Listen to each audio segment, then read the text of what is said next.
Today on Soul Work for Moms.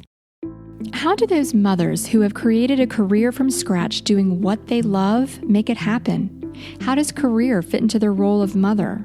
How do they handle the financial pressure? When do they feel vulnerable? These are some of the things I talk about with today's guest. Rae Roberts is an artist, author, and possibilitarian. One day, after years of working as a medical social worker, she decided to put paint onto paper and pursue a thoroughly and practical dream: to become an artist. Kelly's heart exploded with renewed passion and joy. Her artwork spread like wildfire, reaching thousands of fans and pulling in big licensing deals. She's the best-selling author of Taking Flight: Inspiration and Techniques to Give Your Creative Spirit Wings, author of the popular ebook series Flying Lessons: Tips and Tricks to Help Your Creative Business Soar, and the creator of 2 well-loved online painting e-courses. Rae's tender style of truth-telling and possibility-driven approach to life, work, and art has been featured in many books and in countless magazines, including Spirituality and Health, Where Women Create, Somerset Studios, Cloth, Paper, Scissors, and more. Her artwork can be found worldwide on all kinds of uplifting home decor, gift, and stationery products. Her significant online presence is a source of inspiration and truthful stories that celebrates the collective journey of our messy, complicated, yet deeply beautiful lives. In essence, Rae is an artist who seeks to express a sense of vitality and connectedness in her work. Having spent most of her life in the company of women, her pieces grow out of the kindred support she's felt for many of them throughout her life.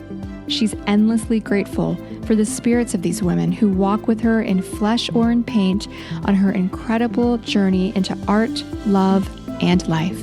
Hear the interview with Rae right after this. I'm Michelle Duncan-Wilson, and this is the Soul Work for Moms podcast, where I interview women about their journeys through motherhood and what they've learned about themselves along the way. I used to really struggle with my role as a mother, so I know what it's like to feel overwhelmed and unsure of what to do. If you want to grow both personally and spiritually through your journey of motherhood, this is the place for you. Welcome to Soul Work for Moms. Rae, thank you so much for being on the Soul Work for Moms podcast today. Thank you. I'm thrilled to be here. I love talking about soul work. I especially love talking about motherhood and soul work. And I'm excited to dive in. Awesome. So let's dive in. So you are an artist, an author, and you also say a possibilitarian. What exactly is a possibilitarian? Yes, it is. Many years ago, I came across this quote, and it's been about 10 years. And at the time in my life, I felt like I was climbing this mountain of changing careers. And I found this quote that's from Dr. Norman Peale that said, "Become a possibilitarian, no matter how dark things seem to be or actually are. Raise your sights and see possibilities. Always see them, for they're always there." And I heard that, and I was so struck by the word possibilitarian because it's one of those words that you know what it means without knowing what it means. Mm-hmm. You know what I mean? It's just an all-encompassing word, and I sort of adopted it in those years to kind of help usher me through new horizons and what everybody else in the world seemed to be telling me was not possible, and unlearning all of that noise and staying really focused on claiming myself as a possibilitarian. And of course, that lesson keeps happening over and over again. And it certainly happened when I became a new mom, and it ushered me through what was possible in that realm as well, with the idea of sort of creating and designing my own life and how I wanted to be a mom and how we would structure our days and our life and so forth. Great. And I really do want to focus our conversation today on your life as a mom. And anyone that is not yet familiar with you and your beautiful work definitely should go and visit her brand new website, kellyraeroberts.com. And I'm going to assume that most people know who you are. And if you don't, check her out. But give us a quick background on your story on becoming an artist. I know you were a social worker before and that you didn't go to college to become an artist. So just for the listeners that this is their first exposure to you, tell us that transition. So basically, I went to both undergraduate and graduate school to be a social worker, and I graduated, and for about 10 or 12 years or so, I was a medical social worker, which I loved it. I worked with patients and families in the ICU who were facing all kinds of crises, much of it death and dying. I worked with oncology patients, hospice, emergency room, you name it. And every day was different. And I loved that work. But eventually, when I was about 30, I began to become very restless. Social work is such a rewarding and meaningful career, but I found it hard to do full time, year after year after year. My soul needed some kind of respite from all of the intensity of that job. And so this was 2006, so it was 10 years ago, and blogging was kind of becoming a thing. Mm-hmm. And a dear friend of mine from junior high school and college had a blog, and she was forging her way to be a young filmmaker in Austin, Texas, without any training or any experience in film. She went to school for creative writing. And so I was reading her blog, and I remember just being so touched and just crying these tears of like, here's my friend. She did it. She's making her dreams happen. And she didn't have any training or experience. And she was doing a remarkable job. Her films were getting selected and accepted into Sundance and so forth. Wow. So she inspired me to begin to think about what I would do if I wasn't doing social work, and what dreams I had, what whispers I had. And all of that led to painting and making art, which was terrifying because I had never done it before. So slowly but surely, I just started to dip my toe in and found some painter blogs and some books, and attended a couple of workshops. And before I knew it, I was head over heels, completely in love with what I was finding, not only about myself, but, just the whole new way of being in the world. It was like a new eyes. And so, and then I just eventually sort of slowly but surely made my way into art full time. How did you know when it was time to make that switch from social worker to artist? I knew it was time because I was feeling increasingly burnt out on social work. And so I started doing this art thing really just to fill up my soul. And it worked. So I went to work as a social worker feeling much more refreshed, capable, inspired, not just in my job, but in my whole life and my marriage and my relationships. I'd found passion and meaning in my life. And so I knew when the opportunity came to transition, I just knew it in my bones that this is what I wanted to do. And what was that opportunity? The opportunity was my husband was an emergency room nurse and I was a medical social worker, and he decided to go back to graduate school in Oakland, California, and we were living in Portland, Oregon at the time. And so we made this decision, and I had a decision to make because there was no way that he could work while going into the graduate program that he was going into. And so I was facing a decision of getting a full-time social work job or getting a part-time social work job and making my art business work part-time. Etsy had just opened its doors. Again, this was 2006. And so when everybody was, including my dear husband, was telling me that I was crazy for not getting a full-time job, maybe getting 2 full-time jobs to support the tuition and all of that, I just got very defiant and held true to this possibilitarian belief that with passion and with commitment, I could make this happen. And also with a little bit of compromise. I mean, we decided, my husband and I decided that we would give it 6 months, that I would take the part-time job and I would work my ass off pretty much on this other dream. And we would reevaluate it 6 months. Where was I where was I? How was I feeling? Was I making any money? Those kinds of things. And so we just lived that way. And the 6 months would come up and we'd say, okay, let's give it another 6 months. And then another 6 months would come up. And we did this for, I'm not kidding, it was probably 3 years. Before finally in 2009, I was like, okay, I think I'm done. I think I'm like an actual full-time working artist. This is amazing. So little by little, and what really strikes me about that time is that I didn't even know how green I was, or I didn't even realize the enormity of the task that was at hand. But I think with claiming yourself as a possibilitarian, you're also just allowing yourself to be a little naive. And I think sometimes that helps us. And people comment all the time, I've always been naive. And I think at this point, it's probably a choice to remain, a little bit, I'm not sure what the word is, but it's not optimistic, it's not pessimistic, but it's just open. I would say open to what can be. So then when did the birth of your son fall into the story?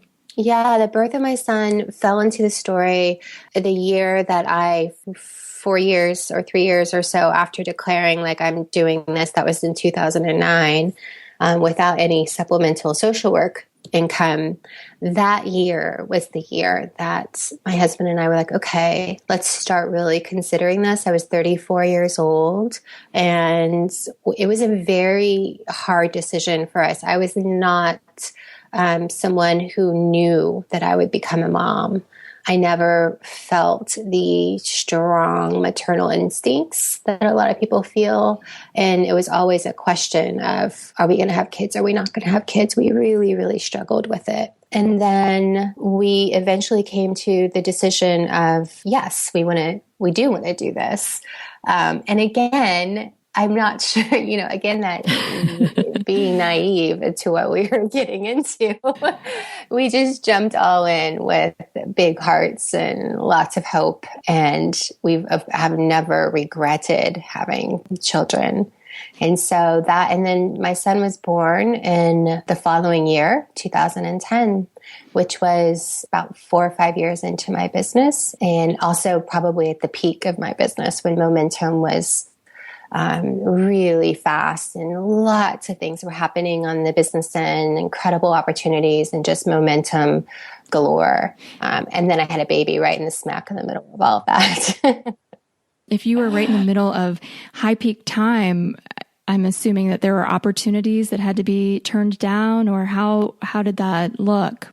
Yeah, what happened, and my son's name is True. I love that name. Thank you. Having True, I was on this sort of, previous to his birth, I was very much a workaholic, and I had created, in some ways, I had created this beast that now was off and running in the way that when we get inspired and our ideas they go without us at some point. We're sort of just along for the ride. And I think about that a lot on sort of a spiritual level of our ideas come, where they're inspired and we are the vessel to get them going. But then eventually when we can no longer control the momentum and where it's going, we really are along for the ride.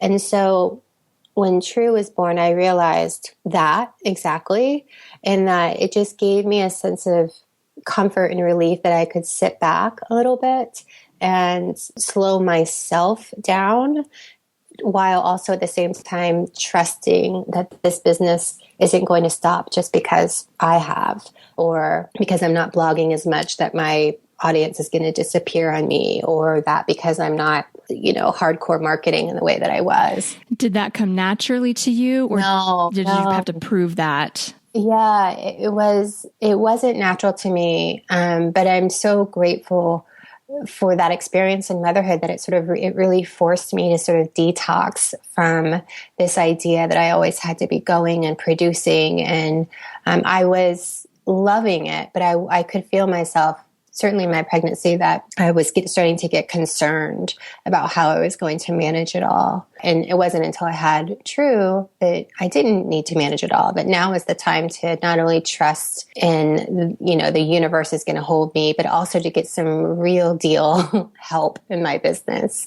and hiring some people to help me and so forth. Yeah. And I heard I was listening back to some other podcasts that you had been interviewed on. And I think it was an Art and Soul radio show that you were on. And it was right after True was born. And you had a great quote. It's really hard to have balance when you're inspired. Oh, yeah. And that when you're inspired, there is no balance. And is that how you still operate, that you Totally. go with it when you're inspired? Yeah. To me, balance is a myth. It's also a dangerous myth. I think that we are all striving for a sense of balance, but we're not actually defining what balance means. I think that we're all under the assumption that balance means that we get a little bit of play, that we get a little bit of soul care, that we get a little bit of family time, that we get a little bit of work, and that we have all these little pieces of a pie that are checked off every day. And that they are evenly divided. And for me, what I've learned is inspiration is, again, you're sort of just along for the ride. It hits. And for me, it sort of takes over my life. And it's not always there, but when it is, as a creative, it does sort of take the cake. But balance for me looks very, a lot of times it looks like it just depends on the season of my life. Right now, I'm spending a lot of time with my family, and the weather in Portland is beautiful. And so I'm barely in the studio at work, and I'm still feeling quite balanced. And do you ever get feelings when you're not in the studio and you're out there with your family thinking like, oh my gosh, I'm not working hard enough? Yeah. I mean, I used to, but I've learned to sort of trust the ebb and flow now. And again, it comes to that balance. I mean, for a couple of years, my word of the year was balance for 2 or 3 years in a row before I realized that I was setting myself up for failure until I redefined what balance meant for me, which was, am I personally feeling centered in my life? And that could mean that I haven't seen anybody and socially in forever, but I feel okay about that. And there isn't this pressure to make sure I have all these divisions laid out equally. Motherhood has taught me to let myself off the hook over and over and over again. And the same is true with this myth of balance. I've let it go. And I'm much happier. And on the flip side of that, when you are feeling inspired in the studio, you just launched a beautiful new website. Thank you. There was probably a lot of work that went into that. Oh my goodness, yes. So there was probably inspiration there. How do you deal with, are there voices that come up in your head of, I'm not spending enough time with my family, or I'm dropping the ball? Yeah. And my son, True, is going to be 6 in October. And so I've learned that the guilt that came immediately upon having a baby was really tough for me to navigate, because I am not somebody, guilt pre-motherhood just wasn't something I felt a lot or had an opportunity to feel. But the second I had a baby, it was as if the DNA of all the women ahead of me, before me, just came and dumped inside of my heart and brain. And all of a sudden I was feeling that. And I wasn't even working. This was during maternity leave. I was just feeling guilt about not being with him 24/7. I was feeling guilty about all these weird role stuff started coming up for me, that I should be cooking more and cleaning more and more domestic and more of this. It was the oddest thing. And then when I did go back to work, I had a really hard time with that guilt. But again, I have one of my biggest soul care practices is self-compassion, because I feel that self-compassion leads to any and all awakenings, they start with self-compassion for me. And so the minute that I started letting myself off the hook and having some self-compassion around what I was feeling, the minute I started talking to other moms about it, I was able eventually let it go. Nowadays, we just had this giant new website launch. It was a huge project. It took up a ton of my time, but I have the confidence now and the assurance that like, this is not forever. This is my son seeing me on my computer at work more than I would like for him to see me. But he also is excited about, Mom, how's that new website coming? And he's involved. He sees me doing something that I love, and it's not at a cost because it's not permanent. We have a good balance of when this, and this is what happened when the website project was over. I took a couple of weeks off work, recalibrated to regular life, and we're back. So, and my husband is a big support in that. He's a stay-at-home dad, which was a big decision we had to make a couple of years ago. And we all know as a family unit, all right, there are going to be times when the pedal is to the metal, and there are times when, Mama's not working at all. We have a good flow and balance, and I try to calendar out those periods of time with my husband so we know, okay, maybe I should take Drew on a camping trip that week when you are in production mode with video at the studio. We schedule it out that way. Yeah. And for mothers, I know that a lot of ears probably perked up when they heard that your husband is a stay-at-home dad. What advice do you have for any mothers who either are married to someone who stays at home or are considering that for their family?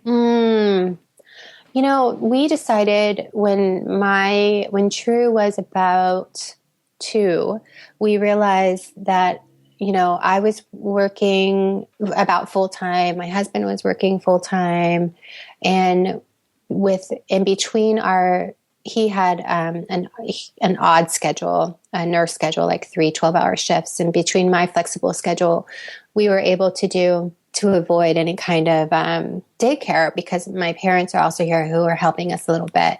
But between doing full-time childcare and full-time work between the two of us, it was not working. Our marriage began to suffer. We both were having some burnout. It wasn't good for any of us. And so we made a really big decision, and John had a very well-paying job, and because he'd gone to graduate school for nurse anesthesia, and he was also quite unhappy at his job, even though he had recently graduated. And we also had student loans from his time in graduate school, so we were at a major crossroads, and we just dreamt what could be possible, and we decided to try it. And so we stayed home for a year, and we lost that income.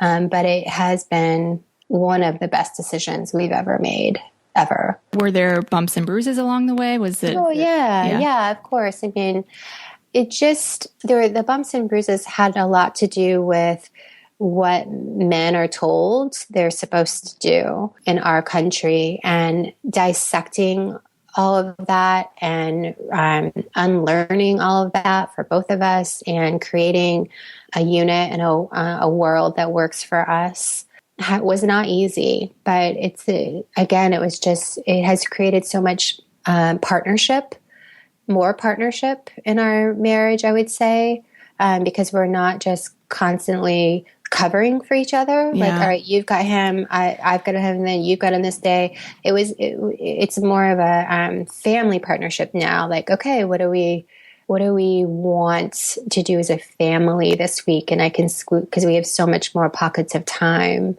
And to us, the time it's just, you cannot place a value on time. It's been amazing. So our son starts kindergarten in the fall, and John very well might head back to work when we get back into the rhythm of school and so forth.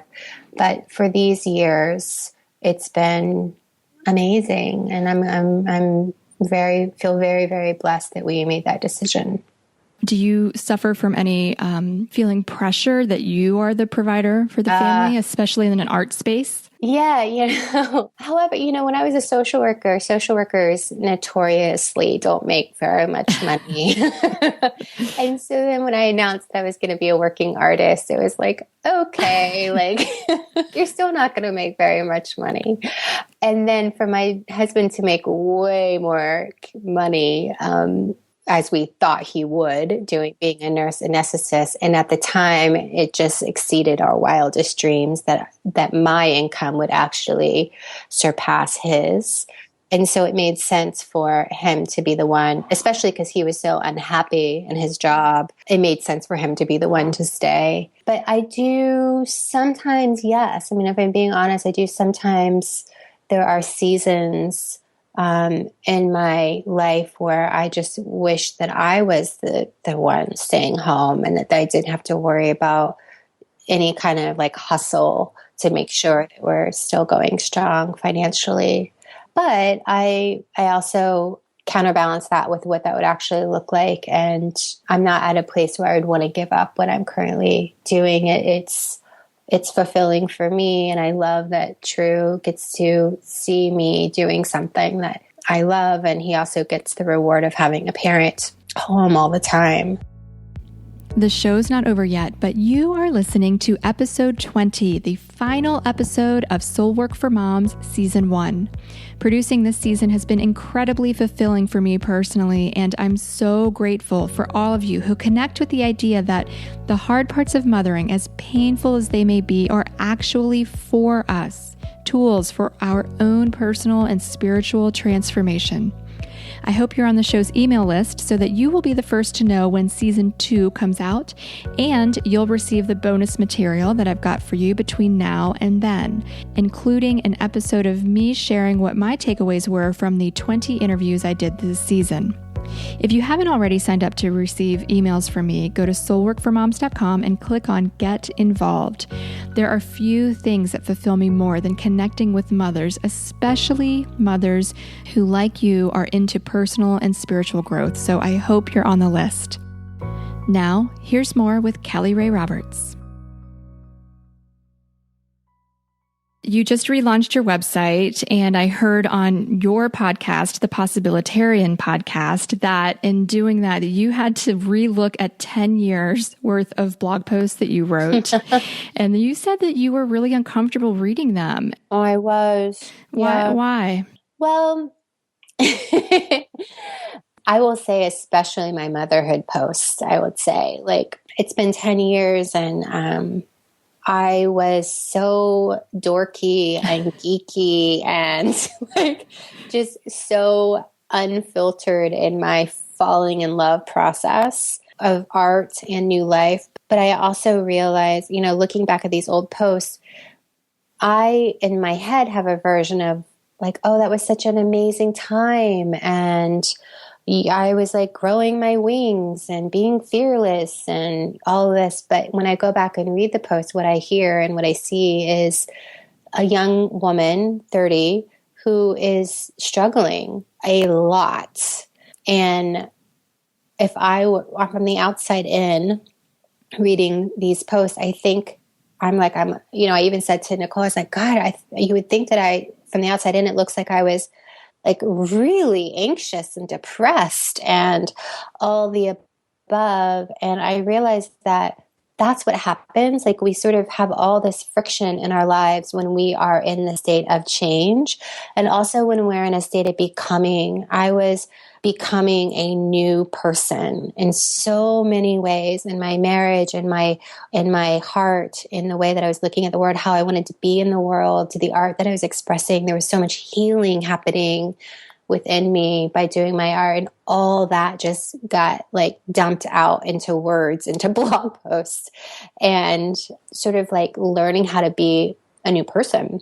And so it comes out as, somewhat angsty, which is what we do, when we're teenagers and we're kind of going through puberty and we're all awkward and that's expected. But I think as adults, we don't give each other permission, especially in new motherhood too, to kind of go through our own adult puberty. Yeah. And I did that very publicly and very openly. And I did it again when I became a new mom. And I was writing these posts. And again, when I look back at the new mamahood posts, I'm like, oh my Lordy, like I was so honest with how terrifying motherhood, being a new mom was, especially in those early 3 months or so.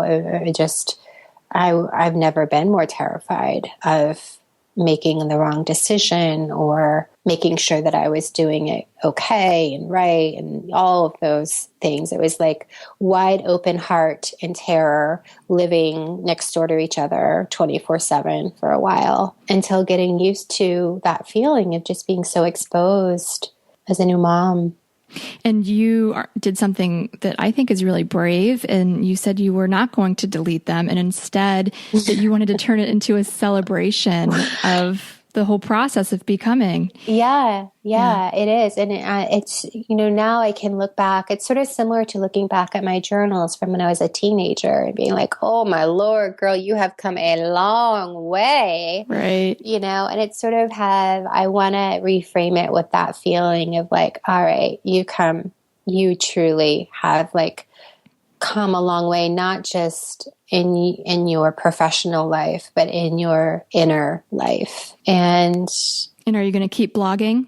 I am going to keep blogging. I blogged so many, almost every day or every other day for about 8 years. And then 2 years ago, again, I was having some extreme burnout. My son was 3 and we just moved into a new house. In between having a 3-year-old, moving, my business also moved at the same time into a new studio. I hired new people. It was so much. I've never experienced burnout like that. And so the thing that I let myself off the hook for was blogging. I was like, I'm just going to take a break. And now 2 years later, I have barely blogged, but I'm with the launch of the new website, I'm really inspired to get back to it. So cool. And you talk about all of those times being very vulnerable for you. When do you feel most vulnerable these days? I was vulnerable to do this podcast with you. Actually, I'm like, I don't know. Like, I'm kind of like, it's, I get nervous about anything speaking publicly. Really? I think people would be surprised to hear that. Yeah, I do. I'm speaking at the Brave Girls Symposium in July, and I can't tell you how nervous I am to do that. But I'm also committed to staying uncomfortable. So yeah, I think I probably feel the most vulnerable in person because I'm I don't know if I would say I'm shy, but I'm more introverted than think that I am. It's why I love teaching online, and that's a really good medium for me. But in person, I struggle a bit with the energy of just in the room and so forth. I don't know if that makes sense. But yeah, totally. I'm a sensitive woman when it comes to energies and so forth. So I would say I'm vulnerable in those situations. And also just, every day there's something that feels challenging and makes me uncomfortable that I need to approach. And I just try to move through those with as much grace and courage as I can. And your son is how old now? He's 5.5. Okay. And so almost 6 years in, what has surprised you most about being a mother? Oh, I think the thing that surprised me most is all of how parenting brings up our stuff. Yeah, it does. And I wasn't, I don't think people tell you that, before they tell you all kinds of things about your baby. But when you start doing the real parenting versus those early years where you're just doing nurturing. But when the actual discipline parenting piece begins and sort of the style in which we talk to our kids about hard things, that for both my husband and I requires so much more soul work than we ever thought. And in turn, it's really deepened and strengthened our marriage because I have learned through watching him be a parent what triggers him and why and where that came from. And, everything goes back to when we were kids. And so it's been this that has been the most surprising of how much I would learn about myself, how much I would learn about my partner, and how delicate those arenas are when it comes to how we decide to parent our kids. Just how I wasn't expecting it to be so, of course, I knew parenting would be thoughtful and conscious and all of that, but I wasn't expecting it to be at this level of true healing, all around. And I think these little beings come here to help heal us, help teach us, as well as show us what is actually possible inside of a really loving family unit. Who do you go to for parenting advice or any books that you read? What are your resources in parenting? I'm really right now, my True is 5.5. And so he's getting to that stage where he is everything, he wants to shoot everything. There's guns and swords and and lots of language around I'm going to eat your brains out and weird, boy stuff. And so okay. So favorite book at the moment is Raising Cain, which feels like a must read for anybody who has a boy in their life, whether that's a grown boy or a little boy. Yeah, absolutely. I'll put a link to that in the show notes. And I think that, man, I have 3 children and my daughter is 16 and, it was always very calm and gentle. And then our son came along and I thought, we're not going to have any guns in the house and we're not going to, we're not going to have any Nerf guns, that kind of stuff. And then it was shocking to me when all of a sudden here he is turning every single thing in the house into some sort of play gun. And I'm like, where does he get this from? Yeah. Including body parts. That's right. Yep. Yeah. So we were of that same, we were on the same wavelength as you. And we just, this is that thing about parenting, deciding what to be persistent about and what to sort of always walking that delicate line of what to push and what not to push. Because of course it's their job to push boundaries and it's our job to hold them. And so on this particular thing, I noticed that the more we resisted, the more he persisted. And it was a battle that we eventually lost, essentially, or decided to lose. Right. And just let it have its course and not to give it so much charge and heat. Otherwise, they sense it. They do. Oh man, do they ever?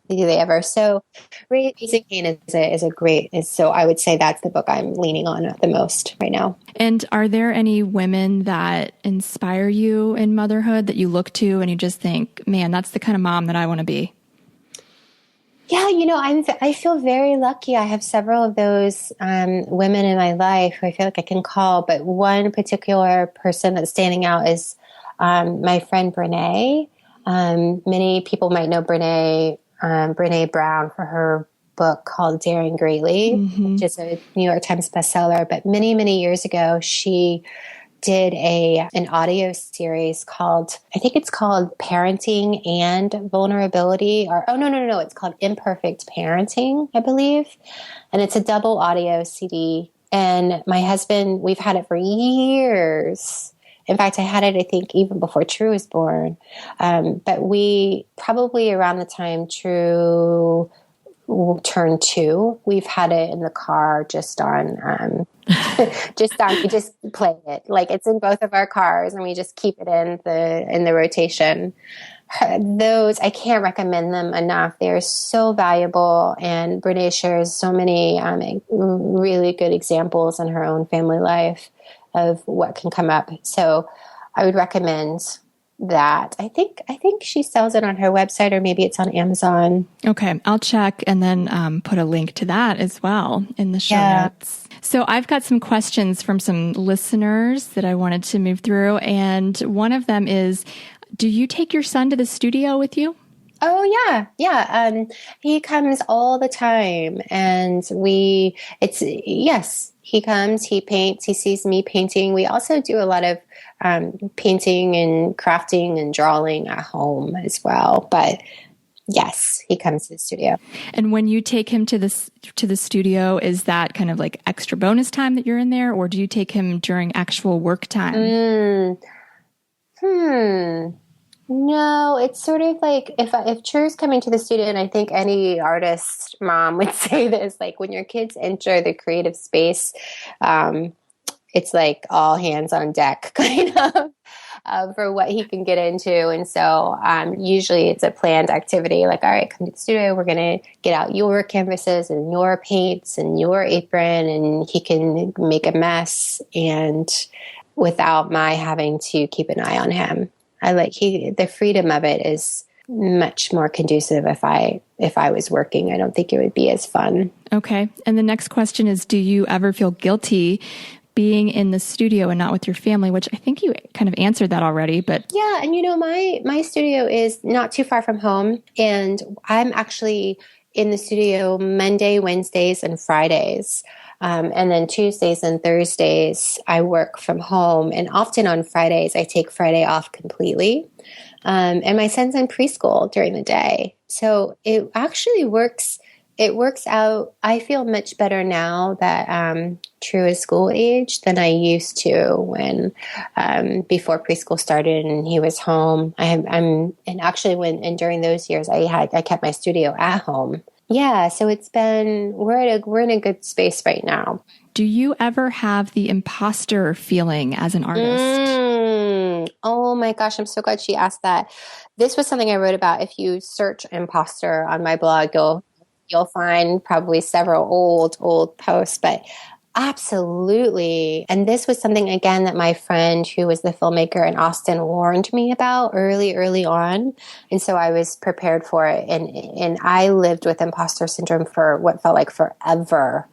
Not only just calling myself an artist, how can I call myself an artist? I didn't go to art school and not realizing that basically we're all artists, we're all creative, but we don't have to have a degree that says that we're a writer to be a writer and so forth. And so it took me a while to get over that. But yes, I know that feeling. That's what I was going to say. Like, you've published books and you have this great presence and you obviously are very successful as an artist. Does that ever creep in, or have you kind of gotten over that now?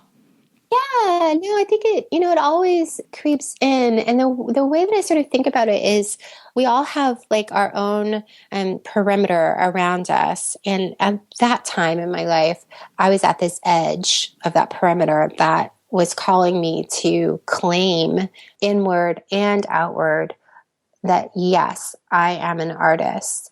And until I made that declaration and started to sort of silence those gremlins that said otherwise, I could not move. There wasn't a new horizon or new perimeter available to me. So the minute I was able to claim it, and I think I wrote it on my body, the word artist, and probably had some kind of little ritual for myself, and then crossed that perimeter, then a whole new outer perimeter arrived, and I worked my way to that edge, and then I was at another edge, and and then so we're always at an edge, no matter where we're at. And I just work really hard to figure out what that's about, be very conscious about it, and clean it up and get over the edge so that I can get to my next horizon. And our last listener question is, I love Kelly Rae's Wear Your Joy. And I want to know if her son has ever had a negative opinion of what she wears. So first of all, share with us what Wear Your Joy is, because it's really cool. When I was a new mom, or like 2 years after becoming a mom, I was still holding on to my pre-maternity clothes. And I was getting so frustrated that I was still not able to fit into my old clothes. And that whole time I was wearing sort of like temporary wardrobe, waiting. And of course that never happened. And over those 2 years, I started to lose a sense of myself. My self-esteem was affected and so forth. I know so many new moms go through this. And so I just made a declaration one day that I was like, I just donated all my pre-maternity clothes, or the small clothes that no longer fit me, and sort of let that idea and dream and myth go. And what I let go with it was the shame that came along with, why am I not able to get back into my old body, and all the self-talk that I was having like every morning about it. So I donated them and promised myself that I would start dressing up in joy every day. That's something that would delight me, that I would adorn myself with nothing unless it delighted me. So no more like sweatpants and yoga clothes every day, but actually put on a pair of like jeans and some nice shoes and maybe a necklace or a flower or whatever it was that I was, because at that point I sort of forgot what my style was. I didn't really have one. And so slowly but surely through that practice, I started just wearing clothes that made me feel good. And so now I've been doing it for years and I love it. And we actually lead a 30-day Wear Your Joy practice on my website. And it's been really popular and I love that. And my son, he has adopted this practice as well. And so often if he's wearing soccer clothes for like the 5th day in a row, and I'm all like, can we please wear something other than soccer jerseys? And he'll come back with like, but Mama, I'm wearing my joy. It brings me joy. I'm like, okay, I can't argue with that. He's never had a negative opinion of what I've put on. He might be too young for that still. I'm sure it's coming eventually. Maybe not. Hopefully not. Okay, so we are going to start to wrap up. I just have a few questions left for you. How would you say that being a mother has changed you overall? Oh, I would say that I'm just, I think definitely less judgmental. There was a woman the other day who made a snide remark to me on the sidewalk because I crossed the street in middle of the street instead of at the stoplight. Uh-huh. And I had True with me, and she made sure to tell me how that was horrible parenting. But I was like, you know what? She probably doesn't have kids, or she's a grandma, or I don't know, like she's making some kind of judgment. But I had no resentment toward her, no judgment back. And it would never even occur to me to be disgruntled about another mom in the world, Whereas before I had a parent, I was full of all kinds of judgment around how you should parent your kids. Yeah.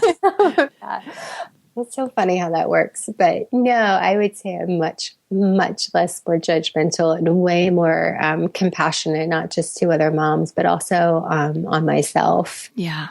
Yeah. I hear that a lot. I think that that's such a gift of motherhood. Yeah. It comes with a heavy dose of guilt, but we can work through that as well. We can. It's a very like forgiving place to be inside of being a mom, especially of little ones where, everything, it may be the hardest season of life, little kids, and there's so much happening in our lives and in the age group that we're in, of our other soul sisters also having little kids and working and, at this point we've been married a while. We know people who've had miscarriages. We know people who are going through divorce. Like it's if this season of life is hard. So I think for me, it's taught me to stay open. And, I think when I turned 40, I'm 41. And when I turned 40, I remember having these thoughts of like, oh, this is where it happens. We either become jaded and we become these like middle-aged, jaded, cynical people because now we have all the evidence that can help us go that way. Or we can do the also harder work, which is to keep our hearts open and stay compassionate and not jaded and unjudgmental and all these things, even with all the evidence that life is hard. So I remember thinking that, and I think motherhood has taught me to lean even deeper into that, to just open. Yeah. Pema Chodron, she says that lean into the pain. Yeah. Yeah. Otherwise we're just hard. We're just hard individuals and we aren't open to what we're here to do. Yeah. And True is still on the younger side, but what do you want him to remember most about childhood? I want him to remember, obviously, that it was lovely and beautiful and sunny and a nice, loving childhood. But I also want him to remember when it was hard and what we did as a family during those hard times and how we spoke about them and how we spoke to each other and how we treated each other and how we got through it. And I want him to remember, I don't want it to just be all rosy, his memories. I really want him to have that contrasted with when it wasn't and how we were in those moments. And hopefully those memories would be solid memories of compassion and connection and courage. And Kelly Rae Roberts, last question. What is the one thing that you want every mother to know? Oh my goodness, there's so many. But I guess I would say, if I had to say one, that she's doing a remarkable job and that she's doing a remarkable job. Yeah. Despite everything and despite the inner gremlins and the outside voices, the inside voices, the doubts, all of it, but she's doing a great job. Kelly, thank you so much for sharing your story of motherhood with us, for being so vulnerable, and just sharing your path with the sisterhood of mothers here on the show. Thank you. Thank you. Thank you so much. It was really lovely. Kelly Rae said that one of her biggest soul care practices is self-compassion, and that she feels self-compassion leads to any and all awakenings. Your soul work action step this week is to identify one area where your soul is thirsty for self-compassion and make a pact to be kind to yourself there this week. When the negative thoughts arise, talk to them like you would a friend. See yourself the way a friend would, and treat yourself the way a dear friend would. If you'd like to go deeper, grab the free Soul Work journaling sheet that goes with today's episode at soulworkformoms.com in the show notes. That's where you'll also find links to Kelly Rae's amazing new website, her Wear Your Joy email course, the book Raising Cain and the Brené Brown audio that she recommended, and so much more. So many thanks to Kelly Rae for being on the show today. And that, my friends, is season 1. I really hope that these 20 episodes have served you in some way. A big shout out to Sam, who emailed me about starting a Soul Work for Moms podcast club in the fall. It's like book club, but instead of reading a book, you listen to the podcast and then gather with other mamas to talk about it and what you're going through. If that sounds like something you'd like to do, send me an email. I'd love to know. And if you want, I can list your group on the website. I'll be back with season 2 in the fall. Make sure you've joined the email list to be the first to know and get the bonus stuff throughout the summer. And I will end season 1 like I end every episode. And that is to remind you that you, your happiness, your fulfillment, and what you do every day as a mother, it matters. The hard stuff that you go through, let's go through it together and get stronger and spread love to one another, to ourselves, and to our children, our partners in the world. When you heal your wounds through soul work, you are literally healing our world. And that is evolution through mothering. So much gratitude to everyone that listened through season 1, and I'll see you in season 2.